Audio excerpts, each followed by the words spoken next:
Hey, what's up guys, it's Killer B. Recently I've been playing a lot of Killzone Mercenary, and so I thought I'd bring back one of my older series. I actually only did 2 videos for it, but gun reviews for guns in Killzone Mercenary. And today I thought I would talk about the STA 3, which is an assault rifle, just some basic info here. It is 64 rounds, shoots at 12.62 rounds per second. It features a zoom-in scope, and it is fairly average stats for assault rifles. When you go look at your weapon overview or your loadout, it's pretty average for assault rifle.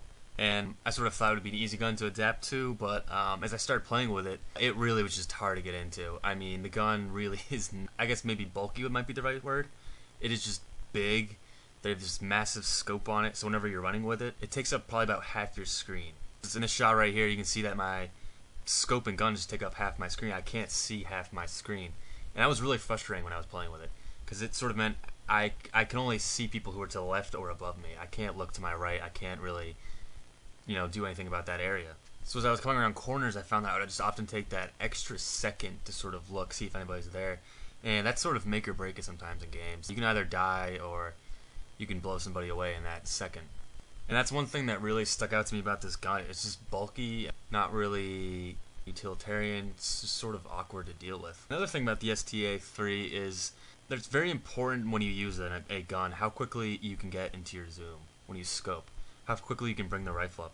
And one big problem I found with the STA 3 is because of its zoom-in scope, there's a long period of time in between bringing your rifle up and when you actually have that reticle set on somebody. So for a gun that has 12.62 rounds per second, which is slower than the STA 52 SE, which is probably the most commonly used assault rifle, it is greater than the assault rifle average in terms of rate of fire, but it's only better than one submachine gun in terms of rate of fire. So when it takes longer for you to bring up the scope and get your reticle on somebody, that makes a big difference. So within that half second or so when you're bringing your rifle up, it's sort of make or break right there. And within that half second, a lot can happen. People can pretty much blow you away, or you can get a couple shots off. In most instances with the STA 3, you're going to be at a disadvantage if you are bringing your reticle up. And hip firing with the STA 3 really isn't that good either. Really sort of the slow movement, the bulkiness of the gun were really sort of my first impressions of it when I was sort of beginning to use it. I spent maybe an hour with the gun, and as I spent more and more time with it, I found I kept getting better and better with it. I think the gun itself has a very steep learning curve just because of its scope.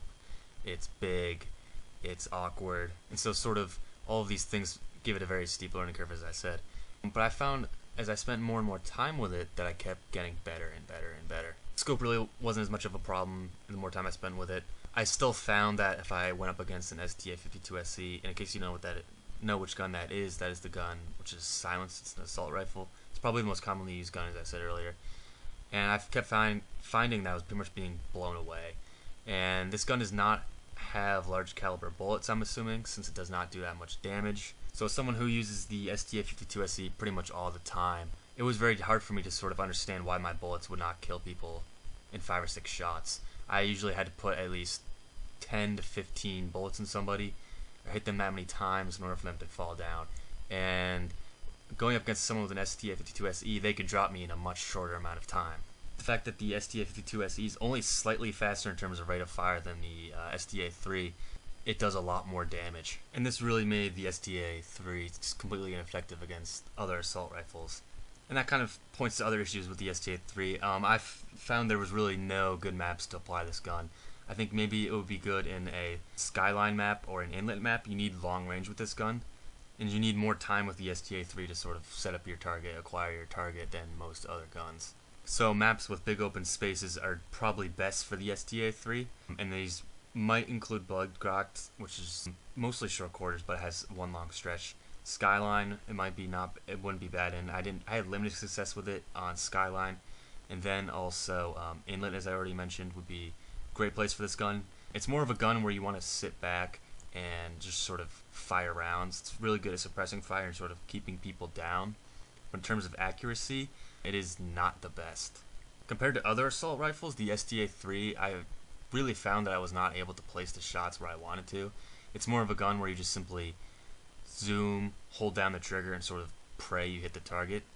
And sort of with other assault rifles, I found that you can place your bullets much more easily. You can place your shots and make them count. You can get much more bang for your buck. That wasn't the case with the STA 3. It was just sort of as I mentioned, spray and pray. Some positive things about the gun is that it can shoot at long distances and it has a large magazine clip, so you can keep laying fire at one spot for quite a bit of time. So I think this would make it really effective against people with sniper rifles. So for instance, bolt action sniper rifles, right, you only get one shot before you need to reload.